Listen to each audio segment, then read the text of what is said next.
Greetings to all. इस video में मैं आपके साथ डिस्कस करूंगा लिमिटेशंस ऑन नेशनल पावर।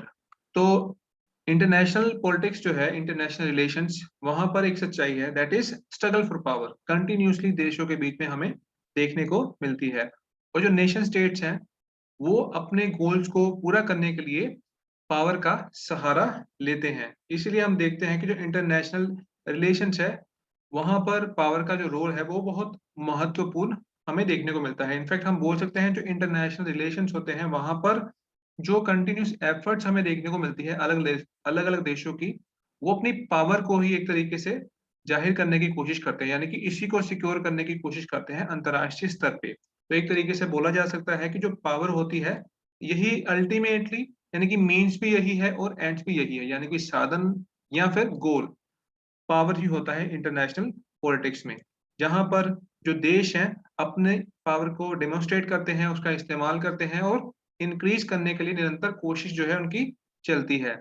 और जो लीगल बेस होता है नेशनल पावर को यूज करने का, वो ये होता है कि देशों के पास होती है सोवरन पावर, यानी कि सुप्रीम पावर देशों के पास होती है, इसलिए वो अपनी पावर का इस्तेमाल करते हैं और पावर का इस्तेमाल करते हुए अपने जो उनके नेशनल इंटरेस्ट होते हैं उनको पूरा करने की वो कोशिश करते हैं। तो जो मोरल बेसिस जो है, एक तरीके से जो रिस्पॉन्सिबिलिटी है, वहां पर हम देखते हैं कि जो देश होते हैं अपनी जो नीड्स होती हैं उनको सिक्योर करने के लिए इंटरकोर्स करते हैं एक दूसरे के साथ, और अपनी जो जरूरतें हैं उनको पूरा करते हुए हमें देखने को मिलते हैं। बात करें अगर पावर और इसके डिस्ट्रीब्यूशन की, तो बहुत बड़ा एक मतलब डिटर्मिनेंट, मेजर डिटर्मिनेंट होता है इंटरनेशनल बिहेवियर में। हालांकि ये भी एक सच्चाई है कि जो पावर है आज के समय में कोई भी देश इसको अनलिमिटेड यूज नहीं कर सकता, क्योंकि अगर अनलिमिटेड यूज होगा तो रिजल्ट क्या होगा?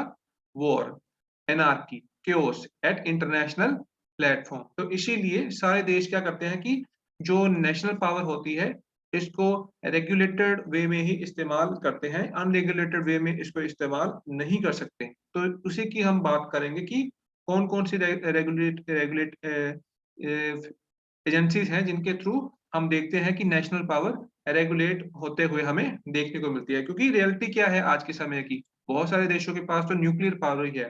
तो न्यूक्लियर पावर के दौर में कोई भी देश अपनी नेशनल पावर का इस्तेमाल अनलिमिटेड नहीं कर सकता। अगर अनलिमिटेड करता है तो रिजल्ट क्या होगा? म्यूचुअली अश्योर्ड डिस्ट्रक्शन, दोनों तरफ जो है डिस्ट्रक्शन हमें देखने को मिलेगी। इसीलिए जो प्रेजेंट इंटरनेशनल अरेना है वहां पर जो दायरा है पावर का इस्तेमाल करने का सभी देशों की तरफ से वो लिमिटेड ही देखने को मिलता है।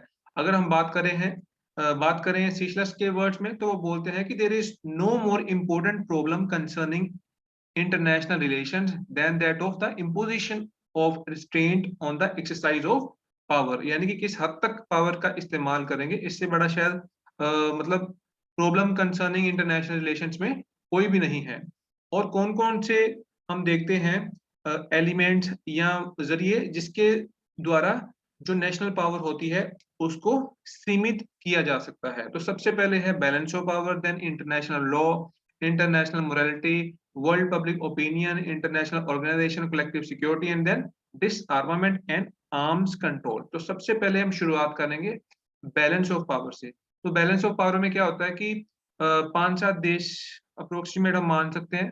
तो वो क्या करते हैं कि अपने बीच शक्तियों के बीच संतुलन बना के रखते हैं, और वो मतलब जो बैलेंस है वो टूटने नहीं देते। इन केस अगर एक देश को लगता है किसी देश को लगता है कि उसकी पावर इंक्रीज हो रही है, जो 5-7 देश है उनमें से मतलब ज्यादातर देशों को लगता है कि एक की इंक्रीज हो रही है, तो ऐसे जरिए अपनाए जाएंगे कि जो बैलेंस ऑफ पावर है दोबारा उसको अचीव कर लिया जाता है।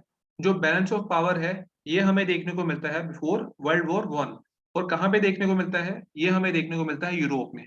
यूरोप में जो मेजर पावर्स थी उस वक्त उन्होंने एक तरीके से बैलेंस ऑफ पावर अपने बीच बना के रखा हुआ था, और इसको मतलब बैलेंस ऑफ पावर भी बोलते हैं और बिलियर्ड वॉल मॉडल भी बोलते हैं, जहाँ पे मतलब मेजर पावर जो है अपने ही पास जो है पावर रहने देती हैं।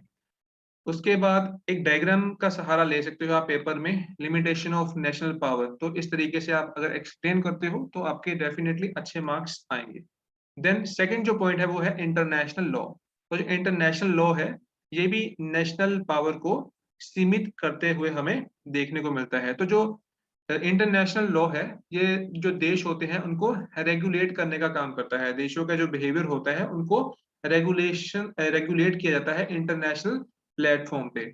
और बहुत सारे देश जो हैं, इनकी डायरेक्शंस को एक्सेप्ट करते हैं विलिंगली, क्योंकि जब 2 देशों के बीच में इंटरकोर्स होते हुए हम देखते हैं, तो हम मान के चलते हैं कि जो इंटरनेशनल लॉ है, उसको दोनों देश मानते हैं और दोनों देशों की वहाँ पर कॉमन कंसेंट है, इसीलिए उसको वो मान रहे हैं। जो इंटरनेशनल लॉज़ होते हैं, वहाँ पर हमें आम सहमति देशों की देखने को मिलती है। नेचुरल लॉ जो हैं, उनको फ़ॉलो किया जाता है, इंटरनेशनल मोरालिटी को फ़ॉलो किया जाता है, वर्ल्ड पब्लिक ओपिनियन को इग्नोर नहीं किया जा सकता।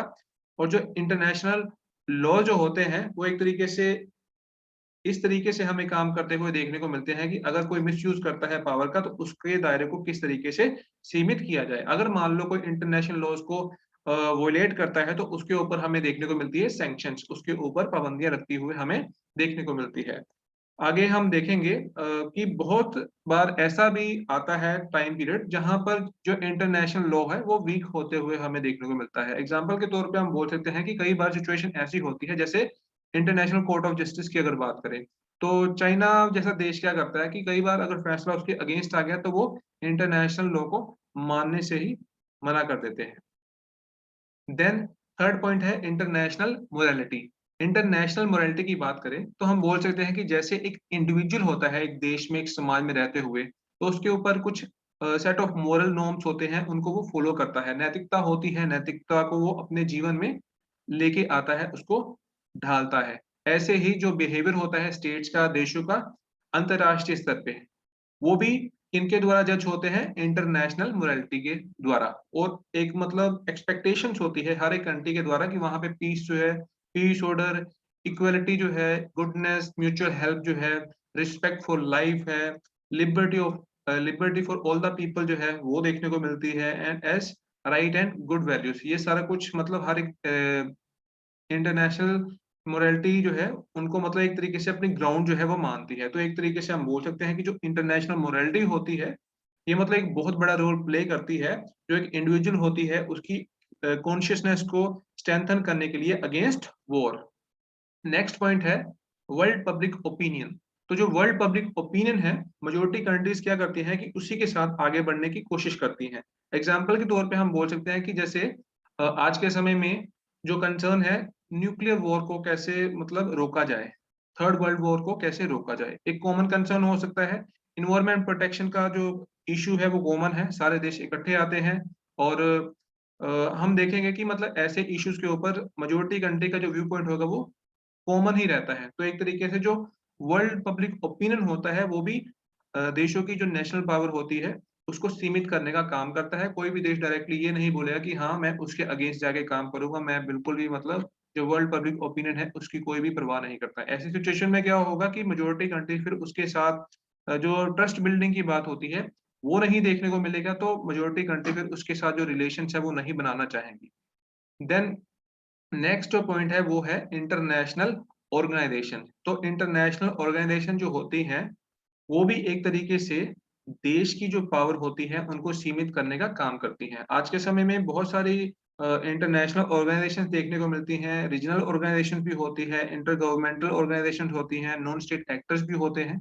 तो यहाँ पे अगर हम बात करें यूनाइटेड नेशन की, तो जो यूनाइटेड नेशन है, हम मान के चलते हैं कि वर्ल्ड की मेजॉरिटी कंट्रीज़ इसकी मेंबर हैं। टोटल आज के समय में 193 कंट्री इसकी मेंबर देखने को मिलती हैं। इसका अपना एक चार्टर है, यानी कि कॉन्स्टिट्यूशन है, उसके ऑब्जेक्टिव्स हैं। तो जो भी देश इसका मेंबर बनता है, उसकी ये रिस्पॉन्सिबिलिटी होती है कि उनको उन ऑब्जेक्टिव्स को पूरा करने के लिए अपनी तरफ से पूरी कोशिश करे। तो बहुत सारी अ, ऑर्गेनाइजेशंस हैं, एग्ज़ाम्पल के तौर पे एक तो हो गई यूनाइटेड नेशन, फिर हम बोल सकते हैं नैम, सार्क हो गया, आसियान हो गया, डब्ल्यूएचओ, डब्ल्यूटीओ हो गया, यूरोपियन यूनियन हो गया, अफ्रीकन यूनियन हो गया। तो बहुत सारे देश, बहुत ऐसी जो संस्थाएँ हैं, उनके सदस्यता लेके बैठे हुए हैं। तो इसका मतलब ये होता है कि देशों ने जब इनके चार्टर को एक्सेप्ट किया, तो हम बोल सकते हैं कि उन्होंने अपनी जो एक्सटर्नल सॉवरेनिटी है, टू सम एक्सटेंट उसको कॉम्प्रोमाइज़ किया है। इन केस अगर आप बिल्कुल इग्नोर करते हो तो आप मान के चलो कि इंटरनेशनल लेवल पे आपके ऊपर बहुत सारी सैंक्शंस हमें देखने को मिलेंगी। नेक्स्ट पॉइंट है कलेक्टिव सिक्योरिटी, सामूहिक सुरक्षा। तो इसमें हम देखते हैं कि एक तरीके से ये पावर मैनेजमेंट का डिवाइस होता है, जहाँ पर ज़्यादातर देश सभी की सुरक्षा के लिए कोशिश करते हैं और इंटरनेशनल पीस की, सिक्योरिटी की जो बात है, यहाँ पर की जाती है। हमने देखा कि जो कोल्ड वॉर का टाइम पीरियड रहा, वहाँ पर ऐसा टाइम पीरियड था कि मतलब कलेक्टिव सिक्योरिटी वाला जो दौर था, वो एक तरीके से कम हो रहा था, धीरे-धीरे नीचे जा रहा था कलेक्टिव सिक्योरिटी का कांसेप्ट। मगर जब हम देखते हैं कि 1991 में जब कोल्ड वॉर खत्म हो जाता है, सोवियत यूनियन का डिसइंटीग्रेशन हो गया, कोलैप्स हो गया इसका और जर्मनी यूनाइट हो जाता है, तो उसके बाद मतलब एक उम्मीद जो है वो जगती है कि जो कलेक्टिव सिक्योरिटी का जो ज़िम्मा है वो यूनाइटेड चार्टर के ज़रिए उठाया जाएगा। तो यहाँ पर बात होती है सामूहिक तौर पे सुरक्षा की बात की जाती है। नेक्स्ट पॉइंट है डिसआर्मामेंट एंड आर्म्स कंट्रोल। तो यहाँ पर बात की जाती है कि जो आर्म्स हैं, इनको किस तरीके से नियंत्रित किया जाए। यहाँ पर मैं आपको कुछ उदाहरण देके बताना चाहूँगा क्योंकि आजकल वो टाइम पीरियड चल रहा है जहाँ पे मतलब हाइली मिलिट्री इक्विप्ड कंट्रीज़ हैं। मिलिट्री अच्छे स्केल पे देशों के पास देखने को मिलती है। बहुत सारे देशों के पास आज के समय में न्यूक्लियर पावर है और हम बोल सकते हैं कि इस चीज़ का डर भी सभी देशों को है। हम देखते हैं कि जब कोल्ड वॉर का टाइम पीरियड था तो मतलब बढ़-चढ़ के चाहे आप बात करो वेस्टर्न कंट्रीज़ की तो उनकी तरफ से भी मतलब बहुत ज़्यादा हथियार जो थे बनाए गए थे।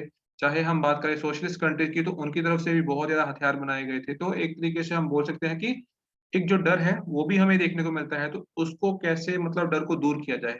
वो तो स्वाभाविक तौर पे जब हम कहते हैं कि ये जो हथियार बनाए जा रहे हैं, इनको कंट्रोल करना पड़ेगा। तो इनके कंट्रोल के लिए हम देखते हैं कि पीटीबीटी देखने को मिलता है हमें पार्शियली टेस्ट बैन ट्रीटी होती है 1963 में और एनपीटी होता है, नॉन प्रोलिफरेशन ट्रीटी होता है 1967 में एंड देन हमें देखने को मिलता है कॉम्प्रिहेंसिव टेस्ट बैन ट्रीटी, ये होता है 1997 में। तो जो पीटीबीटी था और सीटीबीटी है, ये तो पार्शियली था, ये कंप्लीट है। तो यहाँ पे जो न्यूक्लियर पावर का टेस्ट हो रहा है, उसको रोकने की बात की गई थी और जो एनपीटी है, ये नॉन प्रोलिफरेशन की बात करता है, यानी कि जो हथियार बनाए जा रहे हैं, उनको कैसे धीरे-धीरे करके खत्म किया जाए। तो एक तरीके से ये भी मतलब जो नेशनल पावर होती है, उसको कंट्रोल करने का काम करता है। So this is all about this topic. Have a good day.